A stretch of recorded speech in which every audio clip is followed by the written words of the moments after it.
जय हिंद दोस्तों, आपका हलो एग्जाम में स्वागत है। मैं रविकांत। जैसे कि आप लोग को पता है कि हम आपके लिए ग्राम पंचायत अधिकारी अर्थात बीपीओ क्लास जो ग्राम पंचायत सेक्शन वो करा रहे हैं। ठीक है, ग्राम पंचायत अधिकारी अर्थात बीपीओ। ठीक है, इसमें हमने 14 क्लास आपको कंप्लीट करा दिया है। 14 क्लास में हमने 2 टॉपिक पूरी तरह से कंप्लीट करा दिया है और हमारा तीसरा टॉपिक चल रहा है।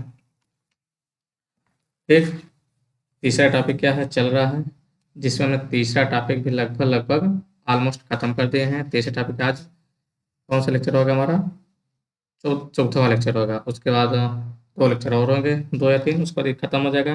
फिर जो चैप्टर बच रहे हैं छोटे छोटे चैप्टर वो आसानी से खत्म हो जाएंगे। ठीक है, तो आप ज़्यादा टेंशन मत लीजिएगा। आपका लगभग लगभग 75% सिलेबस खत्म हो गया है। उसके बाद हम आपको जैसे सिलेबस खत्म होगा फिर प्रैक्टिस कराएंगे चैप्टर वाइज। क्या कराएंगे, प्रैक्टिस कराएंगे चैप्टर वाइज। फिर उसके बाद हम आपको टेस्ट कराएंगे 10-15। ठीक है, तो आइए हम लोग क्लास पर चलते हैं। तो आप लोग क्लास स्टार्ट करने से पहले हेलो एग्जाम को सब्सक्राइब कर लीजिए और आप अपने दोस्तों तक इसको शेयर कर दीजिए। ठीक है, तो हम लोग जीवी के राव सिफारिश पे पढ़ रहे थे।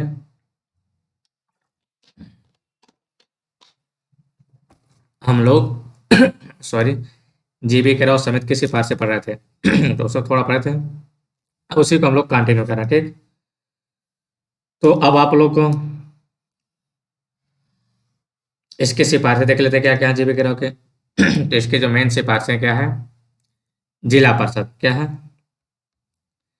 जिला परिषद अर्थात जिला स्तर पर, जिला परिषद अर्थात जिला स्तर पर पंचायती राज निकाय, पंचायती राज निकाय सबसे महत्वपूर्ण स्थान होगा। ठीक है, जो जिला स्तर, जिला परिषद है वो जिला स्तर पर सबसे महत्वपूर्ण निकाय होगा। तो जिला परिषद जिला स्तर पर पंचायती राज निकाय का सबसे पूर्ण महत्वपूर्ण निकाय होगा। किसने कहते हैं, जीवी के राव समिति ने। और साथ में planning and development, planning and development की सबसे उचित यानी महत्वपूर्ण जिला इकाई होगी। ठीक, आगे आते हैं हम लोग। जिला और क्या करेगी, सभी विकास कार्यक्रमों का मैनेजमेंट भी करेगी। जो सभी विकास कार्यक्रम जितने होंगे वो मैनेजमेंट करेगी, कौन, जिला परिषद करेगा। उसके दूसरा क्या था, जिला विकास आयुक्त के पद का सृजन किया जाएगा। किसका किया जाएगा, जिला विकास आयुक्त पद का सृजन किया जाएगा। ठीक है, और यह जिला परिषद, यह जिला परिषद सीओ के रूप में कार्य करेगी। जो जिला परिषद होगा उसके सीओ के रूप में कार्य करेगा कौन, जिला विकास आयुक्त। ठीक, और जिला स्तर पर सभी विकास कार्यों का प्रभारी भी होगा। कौन, जिला विकास आयुक्त। जिला स्तर पर सभी विकास कार्यों का प्रभारी होगा। और राज्य स्तर के कुछ विकास कार्यों को जिला परिषद को स्थानांतरित कर दिया जाए। यानी कि जो जीवी के राव समिति ने बोला कि कुछ जो राज्य के हैं उनको जिला पर स्थानांतरित कर दिया जाए, और जिससे प्रभावी नियंत्रण एवं निर्देशन हो सके। किसके अंदर, जिला परिषद के। इन सॉरी, इन संस्थाओं की नियुक्ति चुनाव पर विभाग के कि इन संस्थाओं की जो नियुक्ति हो नियमित चुनाव होना चाहिए, ये बोला था उसने। ठीक, तो अब आते हैं हम लोग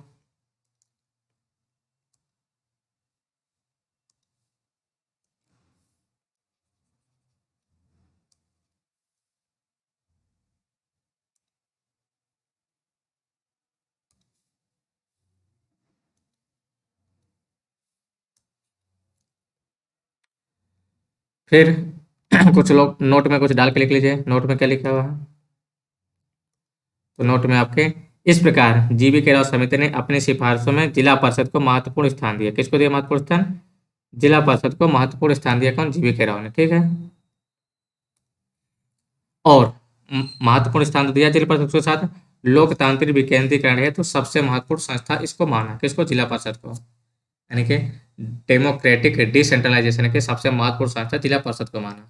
और सभी योजना एवं विकास कार्यों का क्रियान्वयन, निगरानी व नियंत्रण, विकास कार्य क्या करना है, क्रियान्वयन, निगरानी, उसके साथ नियंत्रण जिला परिषद करेगी। उनके यानी कि सौंपे की बात करें। अब हम लोग आते हैं अगला, हनुमंतराव समिति। कौन से, जीवी के राव के बाद कौन से थे, हनुमंतराव समिति। तो इन्होंने भी जिला अधिकारी, हनुमंतराव समिति ने जिला अधिकारी अथवा किसी मंत्री के क्या करा, हनुमंतराव जो समिति सिपाही थे कि जिलाधिकारी या किसी मंत्री के अधिक अलग जिला योजना निकायों को बनाने की वकालत की, यानी किसी मंत्री के अधीन, और ये थोड़ा गलत लिखा है, अधिक नहीं अधीन, ठीक है।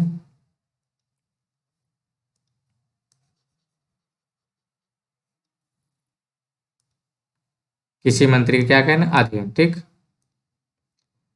या जिलाधिकारी हो या किसी मंत्री के अधीन।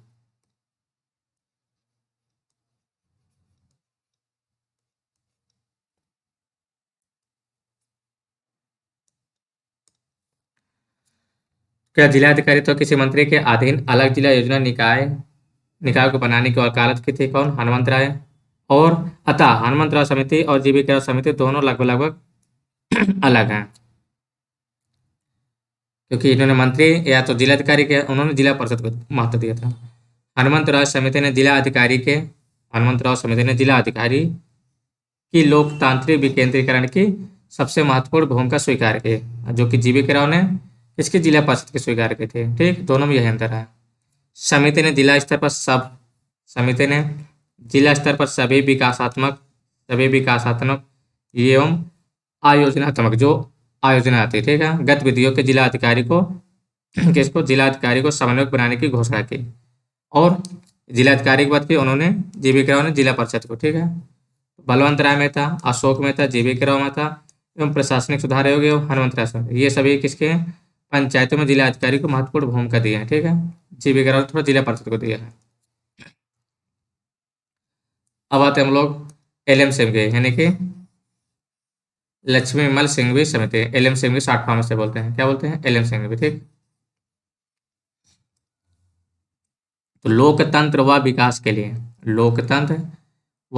के लिए पंचायती राज संस्थाओं का पुनः उद्धार करने के लिए एलएम सिंघवी समिति बनाई गई। इसके लिए लोकतंत्र व विकास के लिए पंचायती संस्थाओं का पुनः उद्धार के लिए एलएम सिंघवी समिति का गठन किया गया था। तो इन्होंने कुछ सिफारिशें देते, क्या सिफारिश देते, तो जो इनकी पहली सिफारिश थी, पंचायती संस्थाओं को संवैधानिक यानी कि कॉन्स्टिट्यूशनल प्रोविजन देना चाहिए। सबसे पहले पंचायती राज संस्थाओं को संवैधानिक मान्यता देने एवं उन्हें संरक्षण प्रदान करने की आवश्यकता है। किसने कहा था, एलएम सिंघवी ने। ये आप लोग याद रखिएगा, ये क्वेश्चन आपका छपेगा 100 ने 1000% कह रहे हैं, ठीक। संवैधानिक दर्जा किसने दिया था, एलएम सिंघवी ने सबसे पहले। भारतीय संविधान में एक नया अध्याय जोड़ा जाए, इन्होंने ये बात कही थी, तो भारतीय संविधान में एक नया अध्याय जोड़ा जाए, वही पार्ट जोड़ा गया था। और आगे आते हम लोग इन संस्थाओं हेतु नियमित व स्वतंत्र एवं निष्पक्ष चुनाव होने चाहिए, इन्होंने ये बात कही थी। रेगुलर व निष्पक्ष होना चाहिए, ठीक है, और नियमित होना चाहिए। गांवों के समूह के लिए, किसके लिए, गांवों के समूह के लिए न्याय पंचायतों की स्थापना की जाए। जो गांव के समूह है उनके लिए क्या किया जाए, न्याय पंचायत की स्थापना की जाए, जो कि अब 2017 में न्याय पंचायत को रिपील कर दिया गया, मतलब हटा दिया गया। ग्राम पंचायतों को अधिक व्यवहारिक बनाने हैं, तो गांव को पुनर्गठन किया जाना चाहिए। जैसे कोई गांव 10 घर का गांव है, कोई 50 घर का गांव है, कोई 200 घर का गांव है, तो उनको क्या है, पुनर्गठित किया जाएगा। जैसे 50 के कई मिला के 200 कर दिया जाए, मतलब मिनिमम 1000 कर दिया जाए, ठीक है। और उसके साथ ग्राम सभा को महत्व प्रदान की जानी चाहिए, गांव को महत्व देना चाहिए, तो गांव को क्या है, महत्व प्रदान की जानी चाहिए, ठीक। और प्रत्यक्ष लोकतंत्र स्थापित किया जाना, जो कि आज के टाइम पर ग्राम प्रधान का चुनाव क्या है, प्रधान का चुनाव प्रत्यक्ष चुना जाता है, तो ये बात इन्होंने कहा था। ग्राम सभा का महत्व प्रदान किया जाना चाहिए, अर्थात प्रत्यक्ष लोकतंत्र स्थापित किया जाना चाहिए। गांव की पंचायतों को अधिक आर्थिक संसाधन उपलब्ध कराए जाने चाहिए, क्योंकि अब देखो, अगर ग्राम प्रधान डिपेंडेंट रहेगा दूसरे पर, जब दूसरा पैसा रिलीज करेगा तभी काम कराएगा, अर्थात नहीं तो गांव प्रधान बिल्कुल साइलेंट बैठा रहेगा, ठीक। जैसे कि स्टेट गवर्नमेंट देखते होंगे, सेंट्रल गवर्नमेंट से हमेशा जो अपोजिशन गवर्नमेंट होती हैं स्टेट में, वो क्या हमेशा ब्लेम लगाते रहते हैं कि सेंट्रल गवर्नमेंट हमको पैसा नहीं दे रहे, क्या नहीं दे रही, पैसा नहीं दे रहे, इसलिए हम लोग विकासात्मक कार्य हमारा रुका हुआ है। इसे भी देखते होंगे वेस्ट बंगाल में ममता बनर्जी ने धरना देने आई थी कि मनरेगा का पैसा रिलीज नहीं कर रही सरकार, ठीक है। तो ऐसे ये भी डिपेंड रहेंगे, तो उसी तरह इनको भी पैसा के वो रहेगा। तो इसलिए क्या बोला गया था कि गाँव को अर्थात गाँव पंचायतों को अधिक संसाधन उपलब्ध कराए जाने चाहिए। और न्यायिक अधिकरण यानी कि जुडिशियल ट्राइब्यूनल, न्यायिक अधिकरण की स्थापना की जानी चाहिए। किसके लिए? कि अगर कोई पंचायत चुनाव विवाद होता है तो उसके निपटारा के लिए न्यायिक अधिकरण होना चाहिए। ठीक। कोई अगर विधान गड़बड़ हो रहा है उसके लिए, और कार्यों का निष्पादन उचित नहीं हो रहा तब उसके लिए न्यायिक अधिकरण की गठन करना चाहिए। कितनी इन्होंने सिफारिशें की थी। ठीक। तो हमने आज क्या क्या देखा? जो हमारा जीबी का रहा थोड़ा छोटा था वो हमने देख लिए। एलएम सिंह भी देखा। एलएम सिंह भी हमने मोटा मोटा देखा है। ठीक है, मोटा मोटा करने में जो हमारा इंपॉर्टेंट है, क्योंकि ज़्यादा इंपॉर्टेंट ये नहीं है। तो उसके बाद हमने क्या देखा? जीबी के राव हो गया, एलएम सिंह हो गया और हनुमंतराव समिति, इन तीनों हमने देखा। ठीक। तो आप लोग कमेंट करके बताइएगा कि आपको क्लास कैसी लगी है, और आप लोग अगर बोलेंगे तो प्रैक्टिस जरूर कराएंगे हम लोग, वो भी चैप्टर वाइज। फिर उसके बाद आपको जैसे एग्जाम की डेट आ जाएगी तब हम 10-15 आपको टेस्ट करा देंगे, और 10-15 टेस्ट में आपका काफ़ी काम हो जाएगा। तो आज के लिए ऐसे ही समाप्त कर रहे हैं। धन्यवाद दोस्तों।